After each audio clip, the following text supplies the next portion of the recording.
We're now going to talk about something that we got a glimpse of earlier this morning, which is the games business. And we've got a power-packed panel here to talk about what the future of gaming looks like. So, Anirudh, let me get started with you. I mean, there's been a significant amount of money that's come the way of the gaming industry, especially in the last few years. But break up the market for us at this point in time. What's looking good? What's looking exciting? What's the kind of headroom for growth that you believe you see? The phone essentially breaking through and creating distribution, which didn't happen earlier. We are not a console country.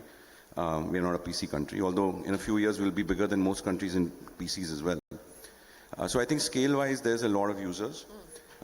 These users want to pay for entertainment. UPI has helped with that.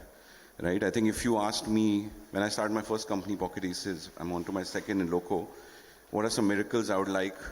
When you play poker, you always hope that some cards come out, and you want to hope that internet would become cheaper, and some payment mechanism would show up. Both miracles have happened in India, right? So I think in terms of distribution, the rails have come down, and of course, for anyone starting up like us, AWS, etc., makes it very easy to scale your business.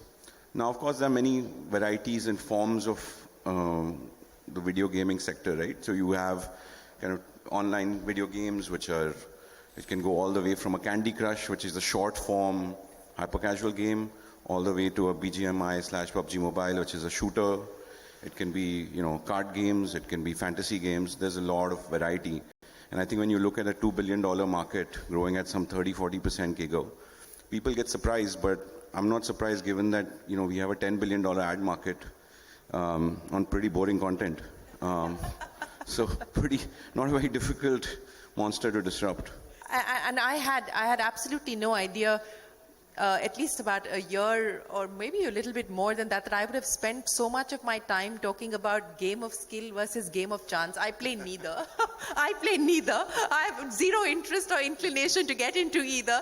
But because of the GST confabulation of whether it should be taxed at 28% or not taxed at 28%, and what should be the pool of capital that's actually taxed, that I spent a lot of my time actually looking at this business, but I'll get to the regulatory stuff in just a second. But Rajat, I want to understand from you as well, address the consumer, address the market, and how you've seen it change. See, gaming is kind of one of the sunrise sectors.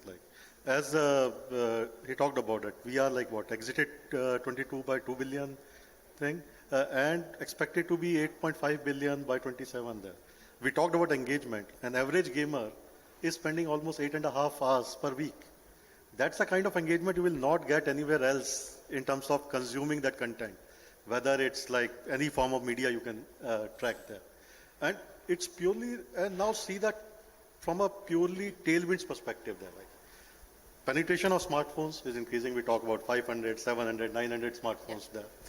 We are looking at very exciting technologies on the horizon, with 5G coming in, Metaverse coming in. The kind of immersive experiences that we cannot even imagine today will become a reality. A lot of those restrictions, even today, if you see these mass multiplayer games, one of the key constraints is you need a very, very fast, reliable network. And that's why they are not that popular on mobile. But with 5G coming in, when you have ultra high bandwidth with very high predictability, that purely unlocks everything to be running on mobile. All your heavy compute will move to cloud. That's where AWS as an enabling infrastructure comes in. So all the technology advancements that are going on is just a huge tailwind in terms of the way the consumer market will grow. And purely number of gamers will grow.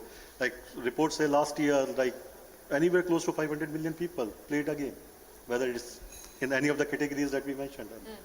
So it's a huge opportunity, a huge tailwind in terms of technology, in terms of the right environment there, and a lot of innovation in terms of companies you see the panel here. That kind of excitement in the industry was never there. Yeah, so let's build on that excitement, Nishu, and I want to understand from you how you're gearing up within the company to cater to the tailwinds that both Anirudh as well as Rajat just spoke of. I mean, what's changing, what's new, what's different, what's exciting? So, adding to the tailwind story, penetration of mobile phones, and then the accessibility of internet, and specifically high-speed internet promise with 5G coming in, And more so ever, the cloud native enablement with AWS and other cloud platforms, it just makes it easy to scale, to run your compute closer to the user rather than running on their own infrastructure. That tailwind is very strong.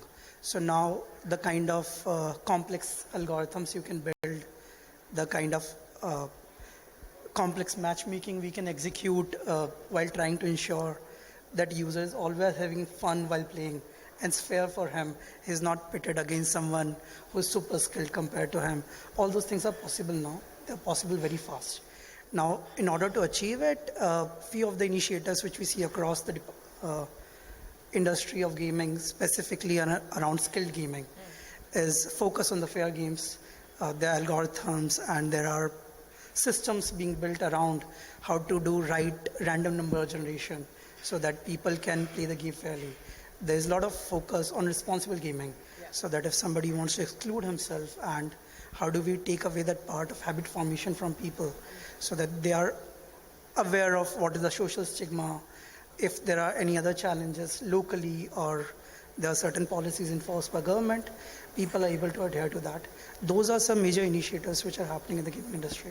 And I'll get to some of those, but from a Rooster perspective, I also want to understand from you, we talked about some of the tailwinds. You just about alluded to some of the headwinds, which are largely regulatory in nature at this point in time. You've got many state governments acting proactively, taking a decision to ban certain kinds of games and so on and so forth. The GST issue continues to be an open-ended issue. There is no decision. So while we talk about the opportunities and the headroom for growth, add to the list on the other side as well, which are the challenges and the headwinds also that the industry faces today.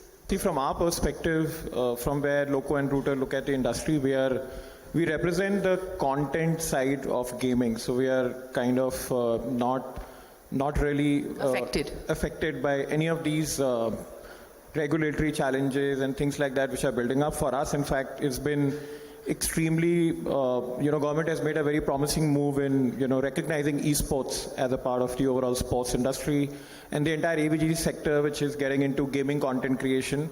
So, so I can't answer that question directly because I don't want to comment on that, but if I was to answer our perspective on the industry, this entire industry is built of three different kind of people. One is people who are playing games. It's a combination of casual, hardcore, or different kind of games, includes real money gaming. Then there is a separate set of people who are into esports, who are making a career in esports, building teams, becoming players. And then there is a very large part of this gaming audience which is consuming content. And if you look at anybody between 7 to 10 years old going up to 25 years old, people are consuming different kind of gaming content across different verticals. So we represent that part.